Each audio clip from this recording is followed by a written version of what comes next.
بسم اللہ الرحمن الرحیم الحمد للہ وکفا وسلام علی عبادہ الذین اصطفیٰ اما بعد فاعوذ باللہ من الشیطان الرجیم بسم اللہ الرحمن الرحیم وَلِلَّهِ عَلَى النَّاسِ حِجُّ الْبَيْتِ مَنِ اسْتَطَاعَ إِلَيْهِ سَبِيلًا۔ میرے عزیز حجاج کرام، میری بہنوں اور میری بیٹیوں، میں حج کے اسباق سنا رہا ہوں۔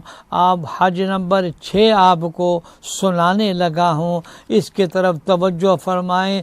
جس طرح نماز پڑھنے کے لیے نماز کا طریقہ سیکھا جاتا ہے کہ پہلی تکبیر سے لے کر سلام تک کس طرح کھڑے ہونا ہے، رکوع کرنا ہے، سجدہ کرنا ہے، اسی طرح حج کرنے سے پہلے بھی احرام باندھنے کا طریقہ، احرام باندھنے کے لیے سنت کیا ہے، فرض کیا ہے، جب تک یہ ساری معلومات نہیں ہوں گی حج کبھی صحیح نہیں ہوگا۔ تو اب میں آپ کے سامنے حج کی قسمیں بھی بیان کرتا ہوں اور حج کا طریقہ بھی مختصر انداز میں بیان کروں گا۔ حج کی 3 قسمیں ہیں۔ ایک حج کا نام حج افراد ہے، نمبر 2 دوسرے حج کا نام حج قران ہے، اور نمبر 3 حج کا نام حج تمتع ہے۔ پاکستان سے حجاج کرام عموماً حج تمتع کی نیت کر کے جاتے ہیں، تو میں سب سے پہلے آپ کو حج کے بارے میں یعنی حج تمتع کے بارے میں آپ کے سامنے مسائل بیان کروں گا، طریقہ بیان کروں گا۔ لہذا میری بہنوں اور میری بیٹیوں، پہلی بات تو یہ بھی ذہن میں رکھ لیں کہ احرام کا تبدیل کرنا حج کے اندر احرام باندھنے کے بعد جائز ہے۔ بعض لوگ یہ سمجھتے ہیں کہ حج کا احرام باندھنے کے بعد وہی احرام وہی کپڑے رہنے چاہیے۔ نہیں، آپ جب چاہیں آپ تبدیل کر سکتے ہیں۔ میں نے حج تمتع کے بارے میں اب آپ کے سامنے بیان کر رہا ہوں۔ حج تمتع تمام حجوں میں میری نگاہ میں سب سے آسان ہے۔ یہاں سے پاکستان سے جانے والے حضرات عموماً حج تمتع کرتے ہیں۔ تمتع کا معنی یہ ہے کہ حج کے مہینے شروع ہو جانے کے بعد، یعنی رمضان کے گزر جانے کے بعد، شوال، ذوالقعدہ، ذی الحجہ، حج کے مہینے شروع ہو جانے کے بعد یہاں سے روانہ ہوتے وقت صرف عمرے کی نیت کا احرام باندھیں۔ حج کی نیت کا احرام نہیں باندھیں گے، بلکہ مکہ مکرمہ پہنچ کر اس احرام سے عمرہ کریں اور عمرے کے 3 کام کریں، یعنی نمبر 1 پہلے بیت اللہ کا طواف کریں، نمبر 2 پھر صفا مروہ کی سعی کریں، نمبر 3 پھر سر کے بال منڈوائیں یا کٹوائیں۔ ان 3 کاموں کے بعد آپ کا عمرہ پورا ہو گیا اور احرام کی جو پابندیاں لگی تھی وہ سر منڈوانے کے بعد ختم ہو گئی ہے۔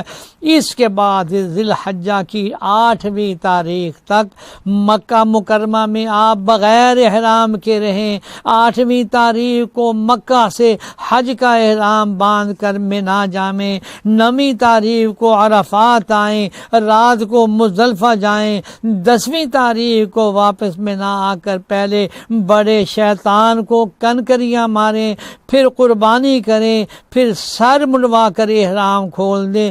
ان دونوں کو ملا کر حج تمتع کہا جاتا ہے، یعنی پہلے عمرہ اور پھر اس کے بعد حج۔ حج تمتع کے اندر احرام کی مختصر مدت ہے۔ آپ گئے ہیں، آپ نے طواف کیا، صفا مروہ کیا، سر منڈائے، آپ احرام سے فارغ ہو گئے۔ لیکن جو حج قران اور حج افراد ہے وہ جب تک آپ 8، 9، 10 ذی الحجہ تک جب تک آپ وہاں سے فارغ نہیں ہوں گے آپ احرام نہیں کھول سکتے۔ لہذا پاکستان سے جانے والے حجاج کرام کے لیے سب سے آسان حج وہ حج تمتع ہے۔ یہاں میں ایک بات بڑی درد مندی کے ساتھ دل کی گہرائیوں سے ساتھ آپ سے عرض کرنے لگا ہوں، بڑی توجہ کے ساتھ میری بہنوں اور میری بیٹیوں سن لو۔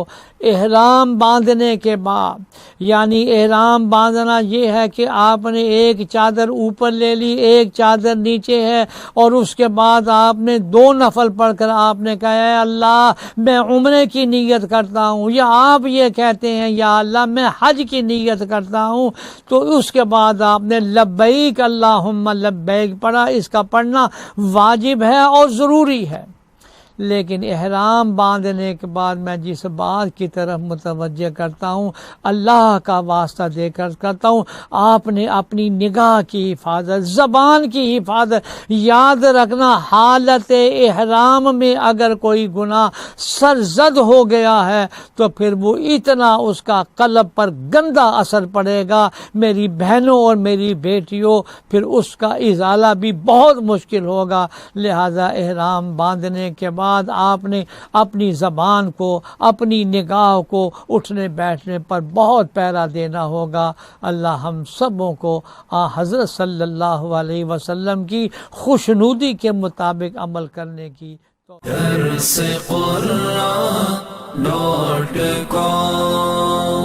www.darsequran.com